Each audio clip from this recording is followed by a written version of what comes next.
Karbala के वाक़यात मातम करने के लिए नहीं सुनाए जाते। हाँ, सिर्फ और सिर्फ वावेला मचाने के लिए नहीं। गम अपनी जगह पर मेरे अजीजों, हमसे ज्यादा गम कौन करेगा मौला हुसैन का। इसलिए कि हम अहले सुन्नत व जमात हैं। हम सरदारे नौजवानाने जन्नत के सरदार सैयदना इमाम अली मकाम की शहादत का क्या गम नहीं करते? गम जरूर करते हैं।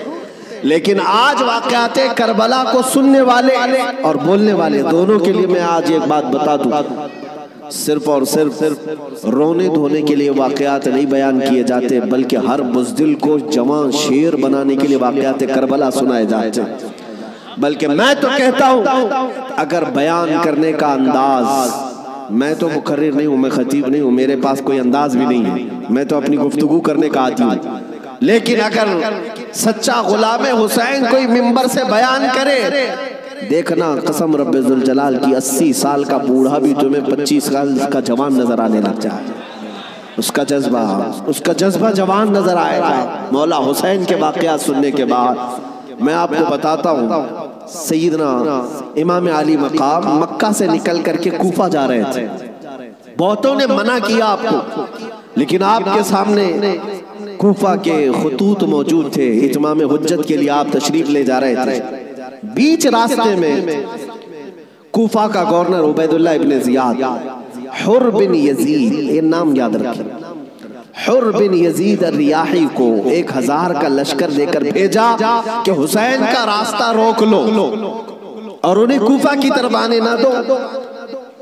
दाएं बाएं इधर उधर चलाते रहे। हुर बिन यजीद कूफा पहुंचने से काफी पहले ही मौला हुसैन का रास्ता रोक ली। तवज्जो चाहता हूं, हुर बिन यजीद किसकी तरफ से आया? वो सिपह सालार था, यजीदी फौज की तरफ से आया हुआ, 1000 का लश्कर लेकर आया। लेकिन जब वो आया मौला हुसैन के पास, रास्ता रोक लिया और कहा हम आपको कूफा जाने नहीं देंगे, आप बगावत कर रहे हैं वक्त के खलीफा अमीरुल मोमिनीन यजीद से। उनके ज़ौम बातिल में यही था। और उसके बाद वो रास्ता रोके इतनी दूर तक चलता रहा, कभी दाएं कभी बाएं। इमाम हुसैन एक जगह पर जब पड़ाव करते हैं, जोहर का वक्त है, अजान हुई, नमाज के लिए जमात कायम हो रही है, इमाम हुसैन ने उस हुर बिन यजीद से पूछा जो 1000 लश्कर का सिपह सालार, कहा हम नमाज पढ़ने जा रहे हैं, हम अपनी नमाज पढ़ लें, क्या तुम्हारी जमात अलग होगी, हमारी जमात अलग होगी? हुर बिन यजीद ने कहा नहीं, इमाम आप ही होंगे, हम मुक्तदी होंगे, इक्तिदा हम करेंगे।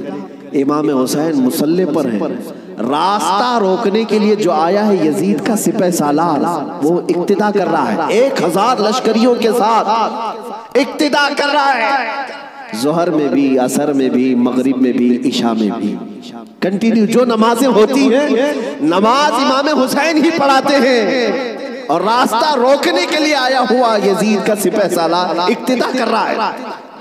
मैं उलमा से कहता हूँ मेरे अजीजों, बड़ा अजीम नुक्ता है, अगर हुसैन के सच्चे वफादार हो तो आज भी हजारों यजीदी तुम्हारी भी इक्तिदा करने को तैयार करते हैं, मजबूर हैं।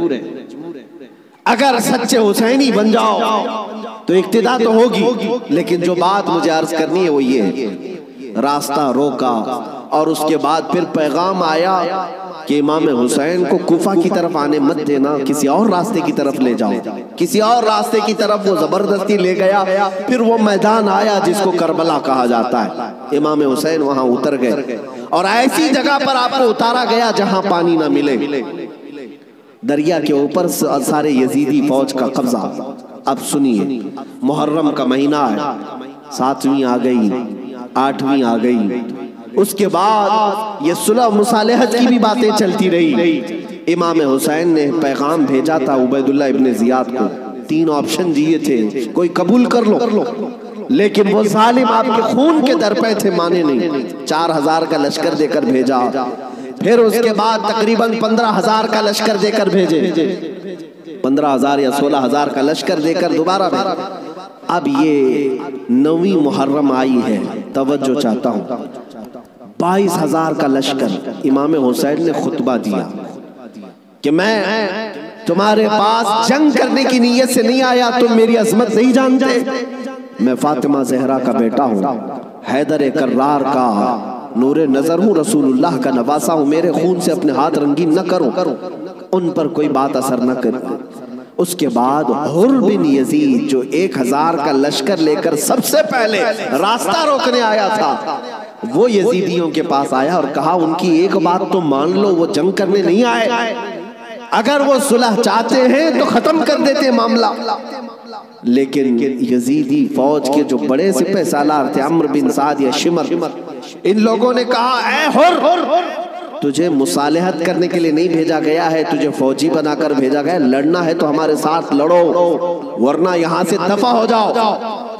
जब यजीदी फौज के बड़े सिपह सालारों ने हुर बिन यजीद की बात नहीं मानी तो सुनो, पूरे मजमे में वही हुर जो यजीद का सिपह सालार था ऐलान करता है, तुम्हारी सिपह सालारी तुम्हें मुबारक हो, मैं हुसैन के खीमे में जाता हूं।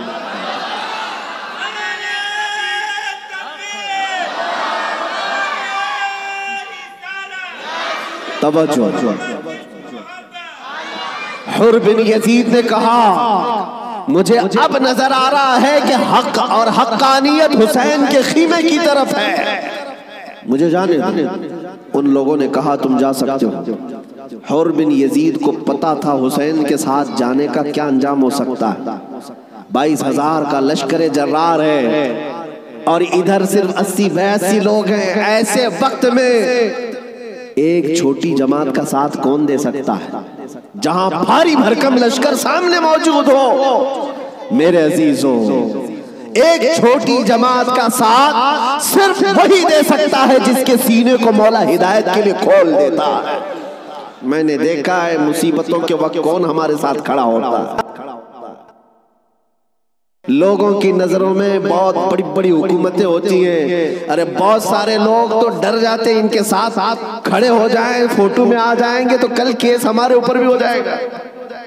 मेरे अजीजों, मैं अपनी बात नहीं करता, लेकिन एक बात जरूर है, हक जमात अगर अकलियत में भी क्यों ना हो, अल्लाह की मदद आज या कल उसी के साथ होगी। अगरचे आज वो मजलूम नजर आए, लेकिन अल्लाह ताला गालिब फरमाएगा। हुसैन आजम के पास हुर बिन यजीद आ गए। जिस बात की तरफ मैं तुम्हें ले जा रहा हूं, उसके लिए इतना लंबा वाकया बयान करना पड़ा। जो असल लुब्बे लुबाब है, जो खुलासा है इस वाकये का, वो अभी अनकरीब बयान करता हूं। नौजवानों तवज्जो से सुनो, तवज्जो। हुसैन इब्न अली रज़ी अल्लाह ताला अन्हु के पास आ गया हुर बिन यजीद, कदमों में गिरा, कहा मौला मुझे माफ फरमा ले, मैंने रास्ता रोका आपका, मैं आपको मजबूर किया इस मैदान में आने के लिए, लेकिन मैं आपके साथ अब उस वक्त तक रहूंगा जब तक मेरी आखिरी सांस ना आ जाए, मैं आपकी हिमायत में लड़ूंगा। इमाम हुसैन ने उससे कहा हुर कि मैंने तुझे माफ कर दिया, लेकिन जा तू अपने बीवी बच्चों के साथ, मेरी इस छोटी जमात के साथ रहेगा तो जान का खतरा है। हुर बिन यजीद ने कहा मैंने जो रास्ते में आपके साथ किया उसका कफारा जान देने से भी मैं समझता हूँ अदा ना हो पाए, इसलिए मैं आखिरी सांस तक आपके साथ रहूंगा। रहा साथ में। 10वीं मुहर्रम आ गई। अब जो बयान करना है तवज्जो से, जानते हैं सुबह नक्कारा बजा, तबल बजे, उधर जंग की इब्तिदा हुई। यजीदियों की तरफ से अम्र बिन साद ने पहला तीर चलाया और ऐलान किया कि हम हुसैन इब्न अली के साथ जंग शुरू कर चुके हैं। जंग जब शुरू हो गई, इमाम हुसैन रज़ी अल्लाह ताला अन्हु के अहले बैत को किसी ने उतरने नहीं दिया। जो आपके साथी थे, जो आपके साथ आए हुए थे, जो अहले बैत से नहीं थे, 5 सहाबी रसूल भी हैं मौला हुसैन के साथ, सहाबी रसूल भी थे, वो जब तक साथी रहे हैं खानदान हुसैन से एक को भी मैदान में आने नहीं दिया।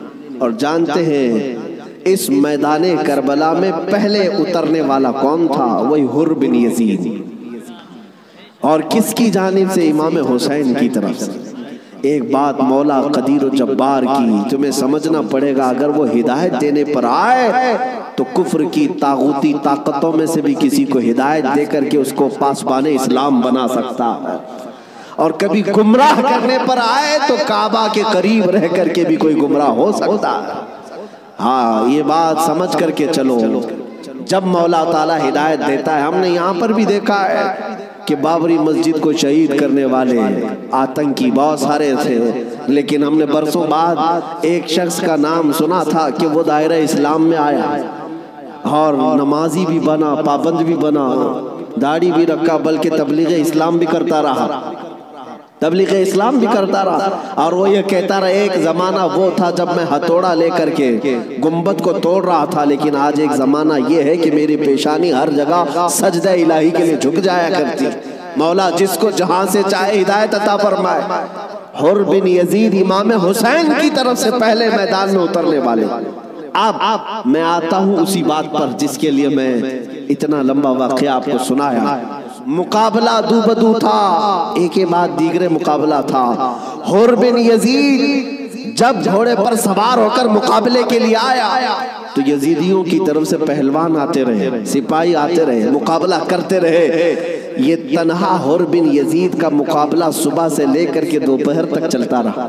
बाकी बहुत सारे मुकाबले हुए, थोड़ी थोड़ी देर के बाद सब जामे शहादत नोश करते रहे, ये जवाल के बाद।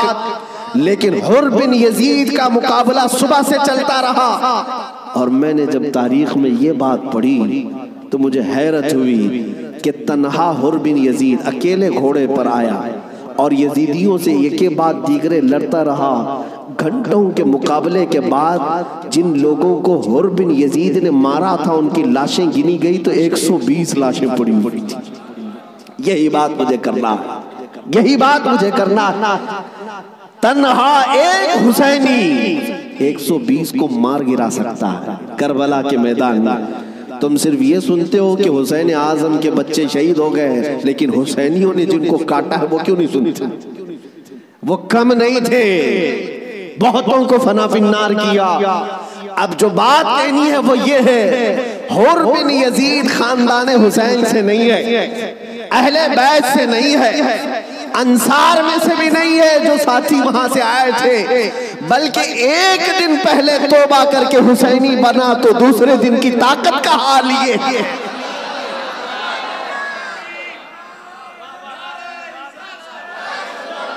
अब बात समझ में आ गई, बात समझ में आ गई। एक दिन का हुसैनी 120 पर भारी हो सकता है, तो जो बचपन से हुसैनी है वो हजारों पर जरूर भारी होगा। क्यों ना भारी होगा? आला हज़रत फाज़िल बरेलवी रज़ी अल्लाह ताला अन्हु निस्बत कादरियत पर फख्र करते हुए कहते हैं, क्या दबे जिस पे हिमायत का हो पंजा तेरा, शेर को खतरे में लाता नहीं कुत्ता तेरा। अजीज़ा ने गिरामी, निस्बत कादरियत पर जब इतना फख्र है तो निस्बत हुसैनी पर कितना फख्र हो। मौला हुसैन की निस्बत ने अच्छे अच्छों को जवान कर दिया। और उनके सगे भतीजे इमाम कासिम ने, जानते हो उम्र क्या थी इमाम कासिम की? यहाँ बैठे हुए अक्सर लोग उम्र में बड़े होंगे बहुत सारे, 19 साल की जवानी थी, 19 साल की जवानी। तारीख निगारों ने लिखा है इमाम कासिम जब घोड़े पर बैठ कर के आए थे तो यजीदी खीमे में ऐसी खलबली मची। लोग ये कहते थे कि कासिम बिन हसन, इमाम हसन के बड़े बेटे इमाम कासिम, मैंने ये भी रिवायत पढ़ी, इमाम कासिम जब घोड़े पर सिर्फ पहलू बदलते थे, पहलू बदलने, घोड़े पर इधर से उधर इस तरह पहलू बदलना, तो यजीदी खीमे के लोग कहते हैं जब कासिम बिन हसन घोड़े पर पहलू बदलते थे तो ऐसा लगता था कि बिजली चमक रही है, बिजली चमक रही है। ये खौफ सीनों में हजारों के होने के बावजूद किसने तारी किया? मेरे अजीजों, वो रब्बे जुल जलाल है, गालिब हिकमत वाला, जिसने कुरान में फरमाया वला तहिनु वला तहज़नु व अंतुमुल अअला इन कुंतुम मुमिनीन, तुम घबराओ मत, परेशान मत हो। मौला फरमाता तुम ही गालिब रहोगे अगर तुम सच्चे ईमान वाले हो, अगर तुम मेरे मुस्तफा करीम सल्लल्लाहु अलैहि वसल्लम के सच्चे गुलाम हो। लोग तो सिर्फ करबला के मैदान में ये देखते हैं कि इमाम हुसैन की शहादत हो गई, अली असगर की शहादत हो गई, अली अकबर की शहादत हो गई, अब्बास अलंबरदार की शहादत हो गई। ये शहादतें अपनी जगह पर, लेकिन अगर कंपैरिजन में मैं बताऊं, मैं अगर बताऊं किसने कितनों को मारा था, किसने कितनों को जख्मी किया था, तो फिर तुम्हें पता चलेगा कि वो कट करके भी फतहयाब थे, वो शहीद हो करके भी फतहयाब थे। इसलिए कि यजीदियों के पास बोलने के लिए मुंह नहीं है। अगर किसी यजीदी को पूछे कि तुम किसके साथ लड़ने के लिए गए थे, तो ये कहेंगे 80 लोगों के साथ। कितने लोगों के साजो सामान के साथ गए थे? कहेंगे 22,000 के साथ। तो दुनिया आज भी हंसेगी। 80 लोगों से लड़ने के लिए 22,000 गए थे। क्या क्या लेकर गए थे? हाथी भी थे, घोड़े भी थे, नेज़े भी थे, तलवारें भी थी, भाले भी थे, सब था। फिर अगर तुमसे पूछा जाए साजो सामान के साथ सहूलतें क्या थी, यजीदी कहेंगे पूरा पानी हमारी तरफ था, दरियाए फुरात भी हमारी तरफ था, खाना भी हमारी तरफ, पानी भी हमारी तरफ। फिर दुनिया पूछेगी उधर के खीमे में हुसैन कितनी तैयारी के साथ आए थे, तो तुम्हें मुंह झुकाकर कहना पड़ेगा उनके पास सही किस्म के नेज़े और तलवारें भी नहीं थी, और घोड़े और हाथी और ऊंट भी नहीं थे। उनके पास तो 3 दिन की भूख भी थी, प्यास भी, और उसके अलावा उन नौजवानों के पास भूख और प्यास की शिद्दत के साथ साथ साजो सामान जंग भी नहीं था।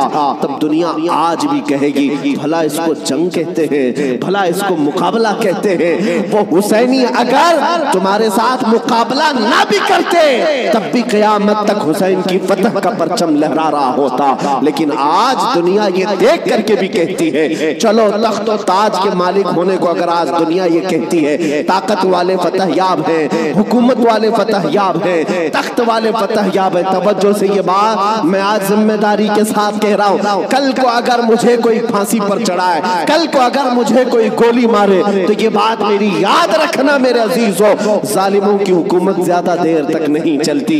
यजीद का तख्त भी था, ताज भी था, हुकूमत भी थी, फौजी भी थे, सिपाही भी थे। लेकिन आज जाओ उस यजीद के तख्त को ढूंढने के लिए, महल को ढूंढने के लिए।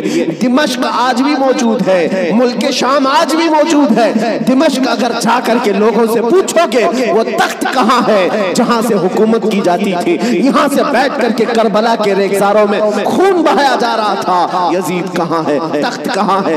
वहाँ दिमश्क के रहने वाले शायद तुम्हारा हाथ पकड़ करके ले जाएंगे ऐसी जगह पर जहाँ पूरे दिमश्क का कचरा फेंका जाता है, जहाँ पूरे दिमश्क की गंदगी डाली जाती है, और लोग कहेंगे यहीं पर यजीद को दफन किया गया था। तुम नाक पकड़ करके भाग आओगे, वहां पर खड़े न हो सकोगे जहां यजीद को दफन किया गया था। ताज भी नहीं, तख्त भी नहीं, फौज भी नहीं, और जुर्रियत औलाद भी नहीं। और फिर आओ करबला के मैदान में, फिर आओ इराक की सरजमीन पर, यहाँ किसी से जाकर पूछना, सुना है 1400 साल पहले यहाँ एक जंग हुई थी, करबला का मैदान था, रसूल के नवासे खानदाने अहले बैत के टुकड़े कर दिए गए थे, उन्हें जामे शहादत पोश करना पड़ा था। वो मैदान कहाँ है? मेरे अजीजों, करबला का कोई भी आदमी तुम्हारा हाथ पकड़ कर ले जाएगा और कहेगा ए अजीज यहाँ वो मैदान नहीं है, यहाँ कोई वीरानगी और सहरा नहीं है, और तुम्हें ले जाते हैं, और ले जाकर के ऐसी जगह खड़ा करेगा जहां से तुम्हारी नजर उठेगी तो सोने से कलई किया हुआ लहराता हुआ परचम हुसैन तुम्हें आज भी इस बात का ऐलान करेगा, शाह अस्त हुसैन, बादशाह अस्त हुसैन।